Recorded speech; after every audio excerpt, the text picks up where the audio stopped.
Bismillahirrahmanirrahim. Alhamdulillahi rabbil alamin. Wal aqibatu lil muttaqin. Wassalatu wassalamu ala rasulina sayyidina Muhammadin wa alihi wa ashabihi ajma'in. Amma ba'du. Untuk saat ini kita akan mengkaji apa faedahnya atau apa fadilahnya, apa keutamaannya bagi orang yang berpuasa di bulan Dzulhijjah tanggal 3. Wal yaumus salisu alladzi istajaballahu fihi du'a Zakaria alaihi salamu. Man shoma dzalikal yauma istajaballahu du'aahu.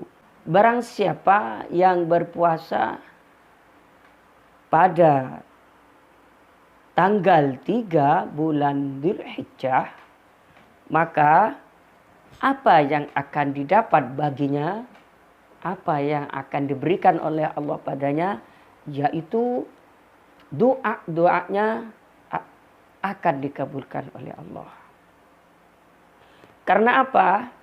Karena pada hari ketiga ini adalah waktu Allah Ta'ala menerima doanya Nabi Zakaria ketika beliau munajat kepada Allah agar dikaruniai seorang putra. Nabi Zakaria, apabila kita kembali kepada logika, istri beliau itu termasuk akir, orang yang mandul. Umurnya sudah 80 lebih perkiraan. Jika kita kembali kepada warga Indonesia, jika perempuan sudah berumur 80 lebih, menurut logika, tidak mengingat pada kekuasaan Allah, sulit sekali untuk melahirkan atau menurunkan seorang anak. Karena itu Nabi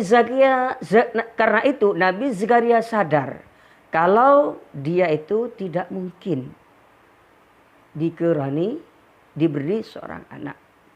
Akan tetapi beliau Nabi Zakaria adalah seorang nabi, imannya sudah kuat, keyakinan yang kuat, dan dia ada satu senjata pemungkas, yaitu meminta kepada Sang Khalik, meminta kepada Sang Pencipta, yaitu Allah Subhanahu wa Ta'ala. Karena Nabi Zakaria itu percaya, keyakinannya 100%, beda dengan kita. Percaya dengan janji Allah, innama amruhu idza arada syai'an ayyaqula lahu kun fayakun. Kemudian untuk usaha yang telah dikerjakan oleh Nabi Zakaria agar doanya diterima oleh Allah, Nabi Zakaria ini meminta atau minta izin kepada Siti Maryam untuk menempati mihrabnya dan berdoa di mihrab yang biasanya ditempati oleh Siti Maryam. Mengapa Nabi Zakaria ini kok meminta izin pada Siti Maryam berdoa di mihrabnya Siti Maryam?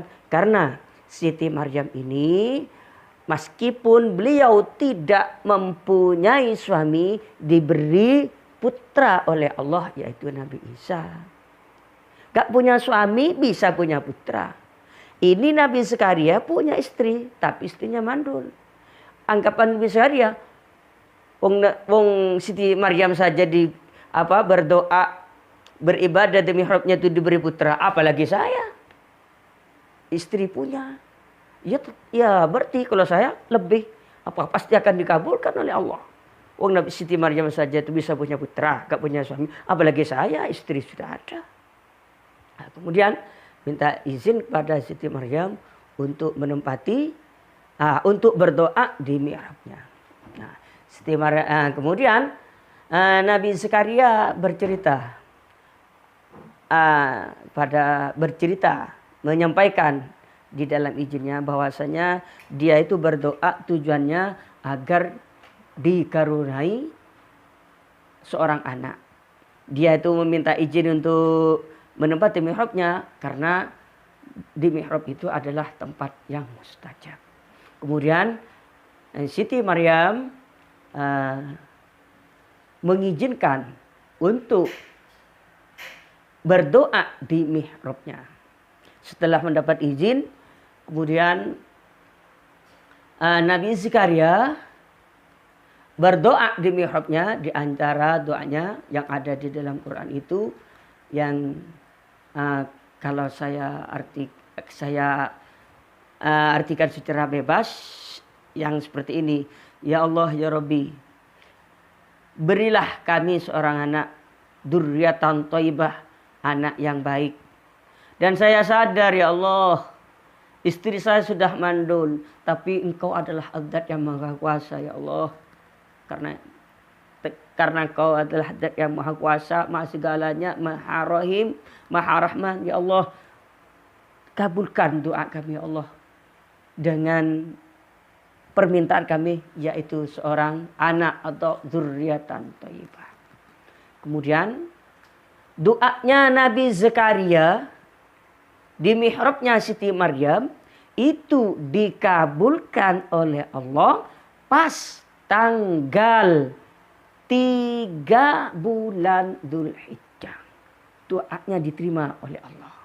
Sehingga karena doanya diterima, Nabi Zakaria meskipun istrinya ini akhir ya, sudah mandul, maka dikaruniai seorang putra oleh Allah. Kemudian putranya itu lahir, diberi nama Nabi Yahya. Nah, kemudian apa hikmah yang bisa diambil di sini? Hikmah yang bisa diambil di sini, barang siapa yang berdoa barang siapa yang berpuasa di tanggal 3, maka semua doa-doanya, semua permintaannya akan dikabulkan oleh Allah Subhanahu wa ta'ala. Sebagaimana Nabi Zakaria doanya diterima yaitu tanggal 3. Kemudian gimana caranya? Berarti kalau kita semuanya punya hajat yang sangat genting, punya kebutuhan yang sangat genting, marilah kita berpuasa di tanggal 3 bulan Dzulhijjah mendatang ini. Dan ketika berpuasa kita banyak minta kepada Allah, berdoa kepada Allah. Apa saja permintaan kita diajukan kepada Allah, insya Allah doanya akan dikabulkan oleh Allah dalam kita keadaan berpuasa. Nah, kalau kita menyimpulkan dari takbir yang saya sampaikan, ada beberapa hal yang bisa kita tarik kesimpulan. Yang pertama, bahwasanya kalau kita berdoa bersungguh-sungguh di tempat yang mustajab, itu akan dikabulkan oleh Allah. Yang nomor 2, doanya orang yang berpuasa adalah mustajab. Karena itu kalau kita meminta sesuatu kepada Allah, maka berpuasalah di tanggal 3 bulan Dzulhijjah dan minta apa saja kepada Allah. Maka doa kita akan dikabulkan oleh Allah. Kemudian yang ketiga, doa ini termasuk mukhul ibadah. Doa itu adalah senjata terakhir. Kalau kita usaha secara zahiriyah sudah tidak mampu, usaha secara logika gak mampu, maka cara satu-satunya adalah dengan berdoa. Mungkin itu yang dapat kami sampaikan. Kurang lebihnya mohon maaf. Dan kita berlanjut untuk pertemuan selanjutnya, yaitu nanti di fadilahnya berpuasa di tanggal 4 bulan Dzulhijjah. Ihdinas shiratal mustaqim.